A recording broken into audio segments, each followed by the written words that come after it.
Capítulo 1. El despertar de la consciencia. En la quietud del amanecer, cuando el mundo aún dormía y las calles permanecían vacías, algo extraordinario sucedía en el interior de cada ser humano. Era ese momento preciso en el que la consciencia despertaba no solo del sueño nocturno, sino de un letargo más profundo, la aceptación ciega de todo lo que el mundo intentaba imponer. El narrador observaba desde su ventana panorámica de la existencia cómo millones de personas comenzaban su día siguiendo rutinas que no habían elegido conscientemente. Se levantaban al sonido de alarmas que les recordaban que debían encajar en horarios establecidos por otros, se vestían con ropas que seguían tendencias dictadas por voces anónimas, y consumían información que moldeaba sus pensamientos sin que se dieran cuenta. Pero había algo diferente en el aire esa mañana. Una vibración sutil, casi imperceptible, que susurraba la posibilidad de algo más auténtico. Era el llamado a mantenerse firme en medio de un océano de influencias externas que constantemente intentaban redefinir quiénes eran y qué debían valorar. La firmeza no era terquedad ni rigidez. Era más bien como un árbol centenario que flexiona sus ramas ante el viento pero mantiene sus raíces profundamente ancladas en la tierra de sus valores fundamentales. El mundo moderno, con su velocidad vertiginosa y sus demandas incesantes, había olvidado el arte de la firmeza auténtica. En cada esquina virtual y física, voces competían por la atención, prometiendo felicidad instantánea a cambio de pequeñas concesiones de la identidad personal. Solo necesitas cambiar esto, decían las publicidades. Si fueras más como aquello, susurraban las redes sociales. Todos los demás están haciendo esto otro, presionaban los grupos sociales. El despertar de la consciencia comenzaba con el reconocimiento de estas voces como lo que realmente eran. Ecos de un mundo que había perdido su propio centro y buscaba desesperadamente que otros también lo perdieran. No era malicia intencional, sino el resultado natural de una sociedad que había confundido el movimiento constante con el progreso real. Mantenerse firme requería, en primer lugar, identificar qué era genuinamente propio y qué había sido adoptado por conveniencia social o presión externa.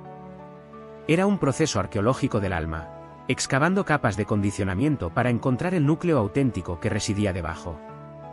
El mundo seguiría intentando cambiar a cada persona, moldeándola según sus necesidades cambiantes y caprichosas. Pero aquellos que despertaban a esta realidad comenzaban a entender que la verdadera fortaleza no residía en resistir todo cambio, sino en elegir conscientemente cuáles cambios servían a su crecimiento auténtico y cuáles simplemente los alejarían de su esencia. Capítulo 2. Los susurros del conformismo. El conformismo no llegaba con fanfarrias ni declaraciones dramáticas. Se infiltraba silenciosamente, como la neblina matutina que envuelve el paisaje hasta que uno se da cuenta de que ya no puede ver con claridad el horizonte. Sus susurros eran seductores, prometiendo la comodidad de la pertenencia y la seguridad de la aprobación grupal. El narrador observaba cómo estos susurros se manifestaban en las conversaciones cotidianas. Así se hacen las cosas aquí, decían con una autoridad que parecía incuestionable. Si quieres tener éxito, debes adaptarte, murmuraban con la sabiduría aparente de quienes habían navegado estas aguas antes. Es más fácil si simplemente sigues la corriente, aconsejaban con una compasión que ocultaba su propia rendición. Pero el conformismo tenía muchas caras. A veces se vestía de pragmatismo, argumentando que ciertas concesiones eran necesarias para funcionar en sociedad. Otras veces adoptaba el disfraz de la humildad, sugiriendo que mantener posiciones diferentes era una forma de arrogancia. Incluso podía presentarse como sabiduría, afirmando que quienes habían vivido más sabían mejor cómo debían ser las cosas. La presión era sutil pero constante. En las reuniones familiares donde las decisiones poco convencionales eran recibidas con silencios incómodos y miradas de preocupación. En los ambientes laborales donde la creatividad genuina era tolerada solo si no desafiaba los métodos establecidos. En los círculos sociales donde la autenticidad era celebrada en teoría pero castigada en la práctica cuando realmente se manifestaba. El conformismo se alimentaba del miedo fundamental a la exclusión. Los seres humanos, como criaturas sociales, llevaban grabado en su ADN el instinto de pertenencia. El aislamiento había significado muerte en las épocas primitivas, y aunque las circunstancias habían cambiado, el instinto permanecía intacto. El mundo moderno explotaba esta vulnerabilidad ancestral. Lo más insidioso del conformismo era su capacidad de presentarse como el camino lógico. Ofrecía evidencia aparente de su efectividad, mira a todas las personas exitosas que siguieron este camino. Pero raramente mencionaba el costo oculto, la pérdida gradual de la conexión con la propia voz interior, el endurecimiento del alma que ocurre cuando se ignoran repetidamente las propias convicciones. El narrador contemplaba cómo algunos individuos comenzaban a reconocer estos susurros por lo que eran. Desarrollaban una especie de inmunidad discerniente, capaz de distinguir entre la adaptación saludable y la capitulación destructiva. Aprendían que había una diferencia fundamental entre ser flexible en los métodos mientras permanecían firmes en los principios. La resistencia al conformismo no requería rebeldía dramática ni confrontación constante. A menudo, era tan simple como hacer una pausa antes de adoptar automáticamente la opinión popular, o preguntarse, ¿esto realmente resuena conmigo, o simplemente lo acepto porque es lo esperado? El verdadero poder residía en desarrollar la capacidad de escuchar simultáneamente las voces externas y la voz interior, permitiendo que esta última tuviera el voto decisivo en las cuestiones que realmente importaban.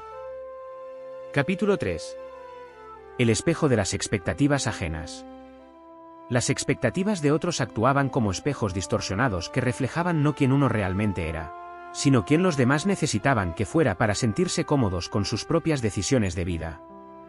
El narrador observaba este fenómeno con la fascinación de quien contempla un intrincado mecanismo psicológico en funcionamiento. Cada persona cargaba un arsenal invisible de expectativas hacia los demás, construidas a partir de sus propios miedos, aspiraciones frustradas y necesidades emocionales no satisfechas. Los padres proyectaban en sus hijos los sueños que nunca pudieron alcanzar. Los amigos esperaban lealtad a estilos de vida que validaran sus propias elecciones. Los colegas demandaban conformidad con estándares que legitimaran sus sacrificios personales. Estas expectativas se comunicaban de formas sutiles pero poderosas. A través de comentarios aparentemente inocentes, ¿no crees que ya es hora de que? En forma de consejos no solicitados, si yo fuera tú, definitivamente haría. Mediante silencios elocuentes cuando se compartían decisiones que no encajaban con lo que otros habían anticipado. El peso de estas expectativas podía ser abrumador. Cada elección se convertía en una declaración pública que sería juzgada no por su mérito intrínseco, sino porque también se alineaba con lo que otros habían imaginado para esa persona. La presión era especialmente intensa cuando las expectativas venían envueltas en amor y preocupación genuinos. Lo más complejo era que muchas de estas expectativas se internalizaban sin un cuestionamiento consciente. Las personas comenzaban a evaluar sus propias decisiones a través de los ojos de otros, perdiendo gradualmente el contacto con sus propios criterios de satisfacción y éxito. Se convertían en actores interpretando roles escritos por guionistas que ni siquiera conocían completamente sus historias personales. El narrador notaba cómo algunos individuos desarrollaban la habilidad de distinguir entre las expectativas útiles y las destructivas. Las expectativas útiles provenían de personas que realmente conocían y valoraban su bienestar auténtico. Las destructivas surgían de aquellos que proyectaban sus propias limitaciones o necesidades emocionales no resueltas. Mantenerse firme ante las expectativas ajenas requería desarrollar una forma de compasión madura. Compasión hacia aquellos cuyas expectativas reflejaban sus propias heridas y limitaciones. Compasión hacia uno mismo al reconocer que decepcionar a otros a veces era inevitable en el camino hacia la autenticidad. Había momentos en que cumplir con las expectativas de otros coincidía naturalmente con los propios valores y deseos. Estos eran los momentos de armonía genuina. Pero cuando las expectativas externas contradecían la sabiduría interior, la firmeza requería la valentía de elegir el camino menos popular. El arte estaba en comunicar estas decisiones con respeto pero sin disculpas excesivas. Reconocer el derecho de otros a tener expectativas mientras mantenía el derecho propio a vivir según la propia brújula interna. Era un equilibrio delicado entre honrar las relaciones importantes y honrar la propia integridad.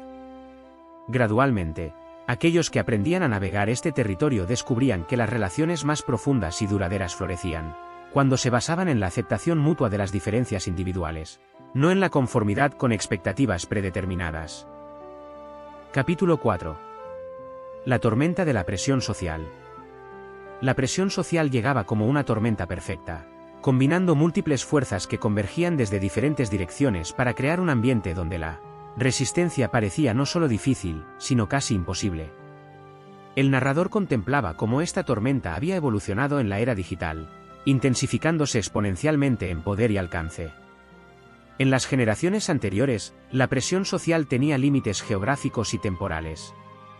Uno podía escapar de ella en la privacidad del hogar o durante los momentos de soledad. Pero la conectividad digital había eliminado estos refugios naturales. Ahora, la presión social era omnipresente, filtrándose a través de pantallas que acompañaban a las personas desde el despertar hasta el último momento antes de dormir. Las redes sociales habían gamificado la aprobación social, convirtiendo los me gusta, compartidos y comentarios en un sistema de puntuación que cuantificaba el valor social de cada pensamiento, imagen o experiencia compartida. Las personas comenzaron a editar sus vidas no solo en las fotografías, sino en la realidad misma, eligiendo experiencias no por su valor personal sino por su potencial de generar validación digital.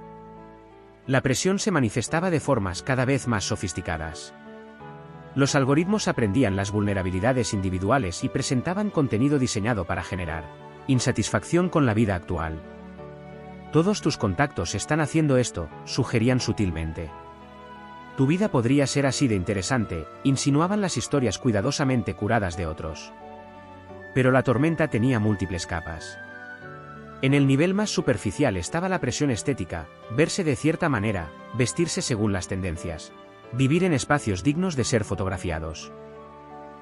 En un nivel más profundo operaba la presión filosófica, adoptar ciertas opiniones políticas, suscribirse a movimientos sociales específicos, expresar indignación ante las causas correctas en los momentos apropiados.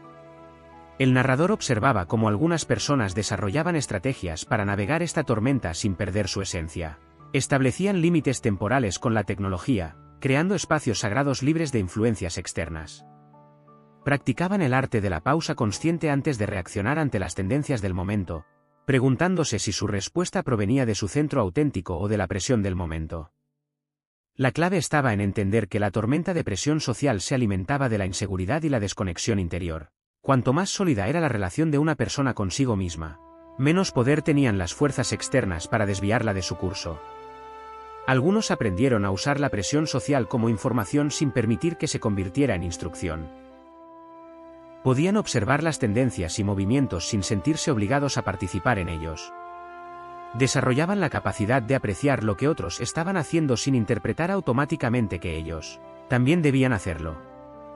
La resistencia efectiva a la presión social no requería aislamiento completo del mundo. Más bien, demandaba el desarrollo de filtros internos sofisticados que pudieran distinguir entre las influencias que enriquecían la vida y aquellas que simplemente generaban ruido y ansiedad. Gradualmente, quienes aprendían a mantener su firmeza durante estas tormentas descubrían que podían moverse a través del mundo social sin ser movidos por él, participando en la conversación colectiva mientras mantenían la autoridad sobre su propia narrativa personal. Capítulo 5. El laberinto de las tendencias.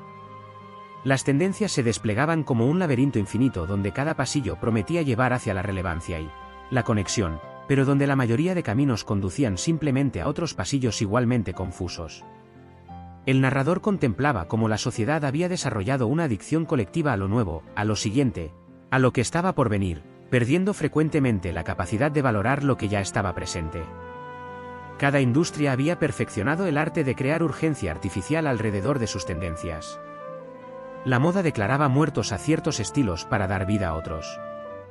La tecnología prometía que la próxima actualización resolvería problemas que la versión anterior había creado. Los movimientos sociales y filosóficos surgían y se desvanecían con una velocidad que hacía difícil distinguir entre transformaciones genuinas y modas pasajeras. El laberinto era especialmente seductor porque ofrecía la ilusión de progreso constante. Seguir tendencias se sentía como estar en movimiento, como participar activamente en el flujo de la historia. Había una energía embriagadora en ser parte de algo que parecía importante y actual. La alternativa a mantenerse firme en principios duraderos podía parecer estática en comparación. Pero el narrador observaba el costo oculto de navegar constantemente este laberinto. Las personas que seguían cada tendencia desarrollaban una especie de fatiga existencial, un agotamiento que provenía de reinventarse continuamente según las demandas del momento. Perdían la sensación de tener un hogar interior, un lugar estable desde donde observar y evaluar los cambios externos. El verdadero desafío no era resistir todas las tendencias, sino desarrollar la sabiduría para distinguir cuáles representaban evolución genuina y cuáles eran simplemente ruido cultural. Algunas tendencias emergían de necesidades humanas reales y ofrecían soluciones valiosas. Otras eran fabricadas artificialmente para generar consumo y atención. Aquellos que lograban mantener su firmeza en este laberinto desarrollaban una relación selectiva con las tendencias. Se convertían en observadores curiosos en lugar de seguidores automáticos. Podían apreciar la creatividad y la innovación sin sentir la compulsión de adoptar inmediatamente cada novedad. La clave estaba en desarrollar criterios internos estables para evaluar las tendencias. ¿Esta tendencia alinea con mis valores fundamentales? ¿Mejora genuinamente mi vida o simplemente satisface una ansiedad social? ¿Proviene de una necesidad auténtica o de una presión manufacturada? Algunos descubrieron el poder de ser creadores de tendencias en lugar de seguidores, no en el sentido de buscar influencia social, sino en el sentido de vivir de manera tan auténtica que naturalmente inspiraban a otros a cuestionar sus propias decisiones automáticas. El narrador notaba cómo las personas más equilibradas desarrollaban la capacidad de moverse a través del laberinto sin perderse en él. Mantenían una especie de hilo de Ariadna, su conexión con sus valores centrales, que les permitía explorar nuevos territorios sin perder el camino de regreso a casa. La firmeza verdadera en este contexto no significaba rigidez ante todo cambio, sino flexibilidad consciente, la capacidad de adaptarse cuando la adaptación servía al crecimiento auténtico, y la sabiduría de permanecer estables cuando el cambio era simplemente distracción. Capítulo 6. El eco de la autenticidad. En medio del ruido constante de voces externas que competían por la atención y la conformidad, existía un sonido más sutil pero infinitamente más poderoso, el eco de la autenticidad. Era como una frecuencia que solo podía ser captada por aquellos que habían aprendido a sintonizar su receptor interno, filtrando las interferencias del mundo exterior. El narrador observaba cómo este eco se manifestaba de maneras inesperadas. A veces llegaba como una sensación de incomodidad cuando las acciones no se alineaban con los valores profundos.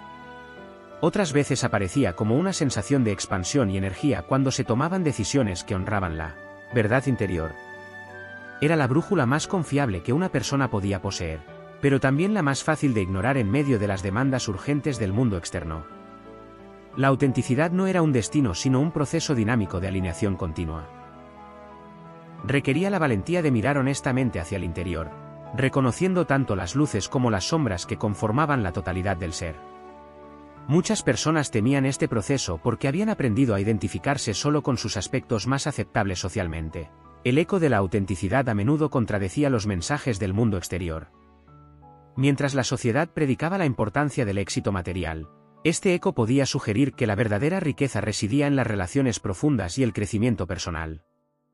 Mientras las voces externas surgían a la productividad constante, la autenticidad podía llamar hacia momentos de quietud y reflexión. Lo más desafiante era que la autenticidad no ofrecía garantías de aprobación externa. De hecho, a menudo garantizaba lo opuesto. Ser genuinamente auténtico significaba aceptar que no todos comprenderían o apoyarían las decisiones que surgían de la verdad interior. Requería desarrollar una fuente interna de validación lo suficientemente fuerte como para sostenerse cuando la validación externa escaseaba. El narrador contemplaba cómo algunas personas desarrollaban la capacidad de amplificar este eco hasta convertirlo en una voz clara y confiable. Practicaban la soledad constructiva, creando espacios donde podían escuchar sus propios pensamientos sin la interferencia de opiniones ajenas. Desarrollaban rituales personales que los conectaban con su esencia más profunda. La autenticidad también requería honestidad sobre las propias limitaciones y áreas de crecimiento.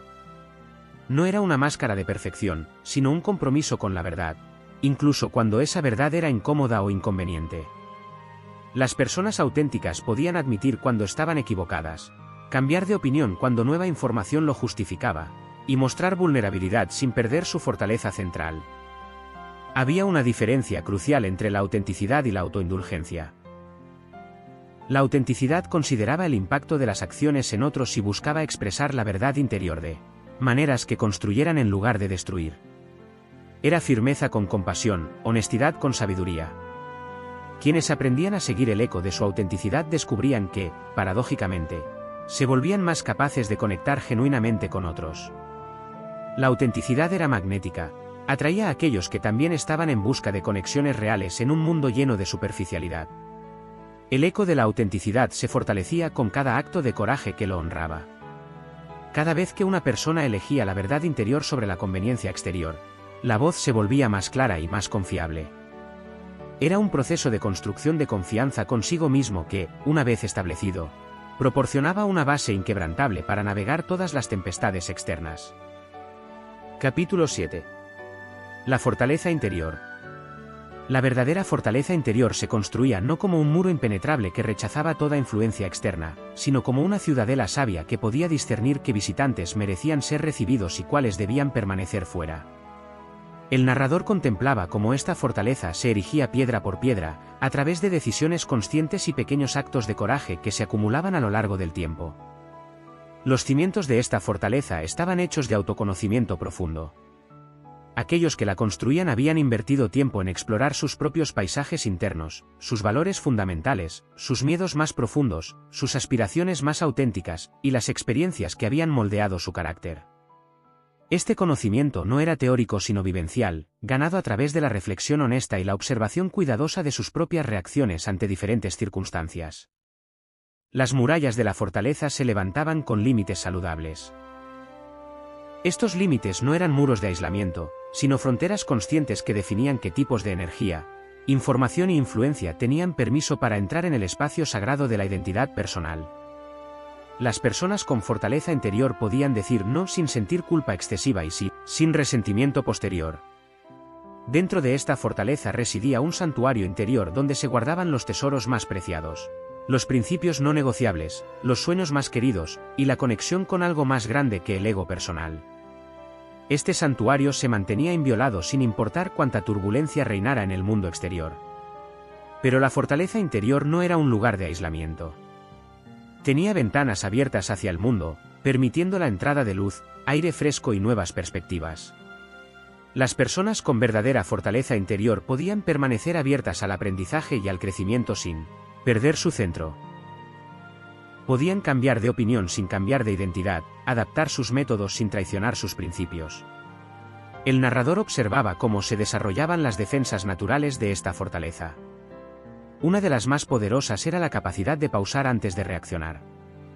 Mientras otros respondían automáticamente a las presiones y provocaciones externas, aquellos con fortaleza interior habían desarrollado un espacio sagrado entre el estímulo y la respuesta, un momento de quietud donde podían elegir conscientemente cómo responder. Otra defensa crucial era la capacidad de distinguir entre crítica constructiva y ataque destructivo. La fortaleza interior no rechazaba todo feedback negativo, sino que había desarrollado filtros sofisticados para separar la información útil del ruido dañino. Podía extraer valor incluso de fuentes imperfectas sin absorber la toxicidad que a menudo acompañaba la información. La fortaleza también se alimentaba de fuentes de energía renovable. Actividades que restauraban en lugar de agotar, relaciones que nutrían en lugar de drenar, y prácticas que conectaban con fuentes de significado más profundo. Quienes habían construido esta fortaleza entendían que era necesario invertir consciente y regularmente en su mantenimiento. Dentro de las murallas de la fortaleza interior florecía una forma particular de paz, no la ausencia de desafíos, sino la confianza en la propia capacidad de navegar cualquier tormenta sin perder la esencia fundamental. Era la paz que viene de saber que, sin importar lo que el mundo exterior intentara imponer, había un núcleo inalterable que permanecería intacto. La paradoja hermosa de la fortaleza interior era que cuanto más sólida se volvía, menos defensiva necesitaba ser. Las personas con verdadera fortaleza podían moverse por el mundo con una apertura relajada, sabiendo que su centro permanecería estable incluso en medio del caos externo. Capítulo 8. Los aliados de la firmeza. En el camino hacia el mantenimiento de la firmeza personal, surgían aliados inesperados desde los rincones más diversos de la experiencia humana. El narrador contemplaba cómo estos aliados no siempre se presentaban con la forma que uno esperaría, pero su apoyo era invaluable para aquellos que aprendían a reconocerlos y valorarlos. El primer y más constante aliado era la solitud constructiva. No el aislamiento nacido del miedo o la amargura, sino la elección consciente de pasar tiempo a solas para reconectar con la propia voz interior. En estos momentos de quietud, alejados del ruido constante de las opiniones externas, las personas podían escuchar más claramente sus propios pensamientos y sentimientos, calibrar su brújula interna, y tomar decisiones desde un lugar de claridad en lugar de reactividad. Los libros se revelaban como aliados poderosos e intemporales. A través de las páginas, voces de diferentes épocas y culturas ofrecían perspectivas que ampliaban el entendimiento y fortalecían la convicción de que los desafíos actuales no eran únicos. Las historias de otros que habían mantenido su firmeza ante circunstancias adversas proporcionaban tanto inspiración como estrategias prácticas. La naturaleza emergía como un aliado silencioso pero profundo. Los ritmos naturales del mundo, el cambio de las estaciones, el flujo de las mareas, el crecimiento de los árboles ofrecían lecciones sobre la firmeza auténtica. Los árboles no resistían el viento con rigidez absoluta, flexionaban sus ramas mientras mantenían sus raíces profundas. Esta metáfora se convertía en una guía práctica para la vida. Sorprendentemente, los adversarios ocasionales también funcionaban como aliados inadvertidos. La presión y la oposición externa, cuando no era abrumadora, fortalecían los músculos de la firmeza.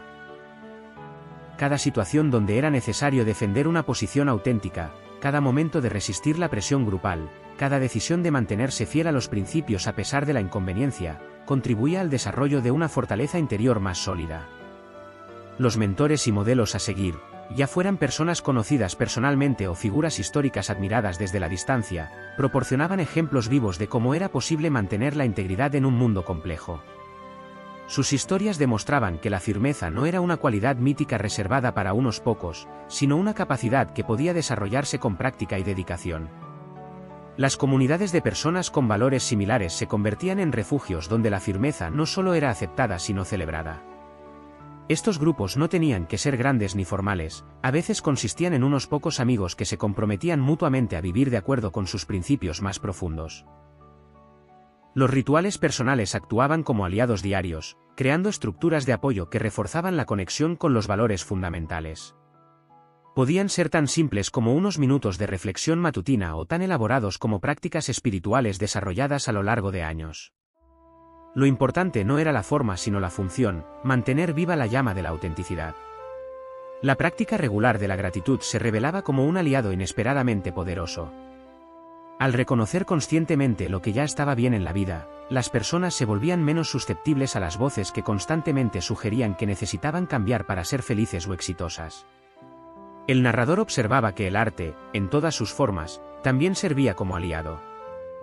Ya fuera creando o consumiendo expresiones artísticas, las personas encontraban conexiones con verdades más profundas que fortalecían su resolución de vivir auténticamente.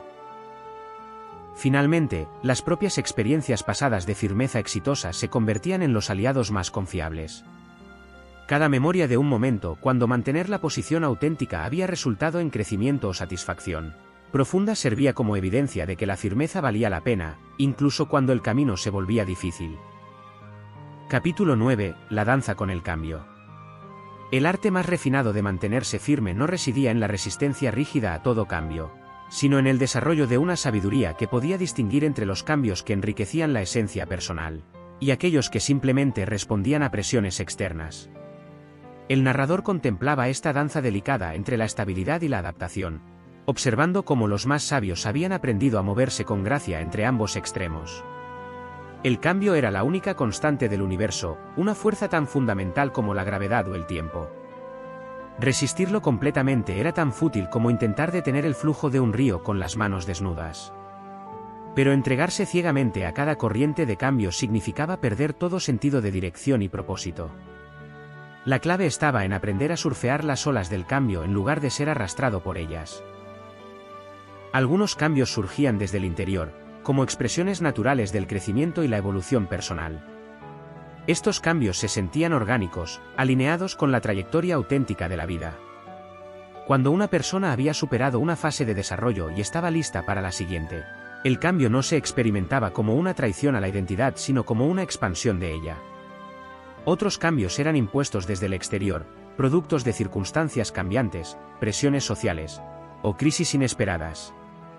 Estos cambios requerían una evaluación más cuidadosa. ¿Qué aspectos de la nueva situación demandaban adaptación genuina? ¿Y cuáles simplemente invitaban a la conformidad? ¿Cómo podía una persona honrar las nuevas realidades sin sacrificar su integridad fundamental? El narrador observaba cómo las personas más equilibradas desarrollaban criterios internos para evaluarlas invitaciones al cambio. Se preguntaban si el cambio propuesto los acercaba o los alejaba de sus valores fundamentales. Consideraban si la adaptación fortalecería su capacidad de contribuir positivamente al mundo o simplemente los haría más convenientes para otros. La danza con el cambio también requería el desarrollo de una identidad flexible pero no indefinida. Era como tener un núcleo sólido rodeado de capas más maleables. El núcleo, compuesto por valores fundamentales, propósito de vida y principios no negociables, permanecía estable. Las capas exteriores, métodos, estrategias, preferencias superficiales, podían adaptarse según las circunstancias. Finalmente, las propias experiencias pasadas de firmeza exitosa se convertían en los aliados más confiables. Cada memoria de un momento cuando mantener la posición auténtica había resultado en crecimiento o satisfacción profunda servía como evidencia de que la firmeza valía la pena, incluso cuando el camino se volvía difícil. Capítulo 10. El florecimiento de la autenticidad. Al final del viaje a través de los territorios traicioneros de la presión externa y las voces que constantemente intentaban redefinir la identidad personal, aquellos que habían aprendido a mantenerse firmes en su esencia más auténtica descubrían algo extraordinario. La autenticidad no era un destino final que se alcanzaba una vez y se mantenía para siempre, sino más bien un jardín viviente que florecía continuamente cuando se le proporcionaban las condiciones adecuadas de cuidado, atención y protección consciente. El narrador contemplaba con profunda satisfacción cómo este florecimiento se manifestaba de maneras que superaban las expectativas más optimistas de quienes habían comenzado el camino. No era simplemente la ausencia de conformidad ciega o la resistencia exitosa a las presiones externas, aunque estos logros eran significativos en sí mismos. Era algo mucho más hermoso y transformador. El desarrollo de una forma de vida que irradiaba naturalmente autenticidad de maneras que inspiraban y elevaban a otros sin esfuerzo consciente o intención proselitista. Las personas que habían cultivado esta autenticidad floreciente desarrollaban una presencia que era inmediatamente reconocible, aunque difícil de definir en términos convencionales.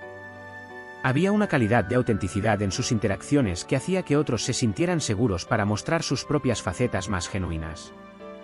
Era como si la autenticidad fuera contagiosa en las mejores formas posibles, creando espacios donde la pretensión se volvía innecesaria y la vulnerabilidad honesta se convertía en fortaleza. Esta presencia auténtica no dependía de carisma superficial, logros externos impresionantes, o conformidad con estándares sociales de éxito. De hecho, a menudo se manifestaba más poderosamente en personas cuyas vidas podrían parecer ordinarias según criterios convencionales, pero que habían logrado una alineación extraordinaria entre sus valores más profundos y sus acciones cotidianas. El florecimiento de la autenticidad traía consigo una forma particular de libertad que era cualitativamente diferente de la libertad que se obtiene simplemente rechazando restricciones externas. Era la libertad que surge de conocer tan profundamente los propios valores, talentos, limitaciones y aspiraciones que las decisiones importantes fluían naturalmente de esta comprensión sin necesidad de lucha interna constante o referencia ansiosa a las opiniones de otros.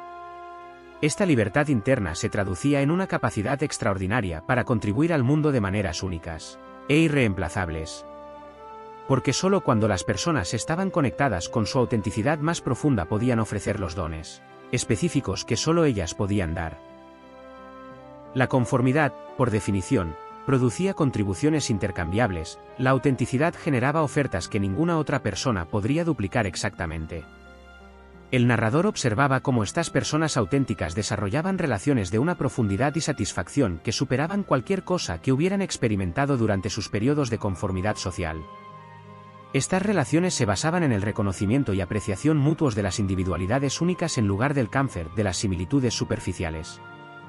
Paradójicamente, al volverse más auténticamente ellos mismos, descubrían conexiones más profundas con otros. La autenticidad actuaba como un imán que atraía a aquellos que también estaban en busca de conexiones reales en un mundo lleno de interacciones superficiales. Las amistades que surgían de este foundation eran más resilientes, satisfactorias y mutuamente enriquecedoras. En el ámbito profesional, la autenticidad floreciente se traducía en formas de trabajo y contribución que se sentían más como expresión personal que como obligación externa. Estas personas encontraban maneras de alinear sus talentos naturales, sus pasiones genuinas y sus valores más profundos con contribuciones que el mundo necesitaba.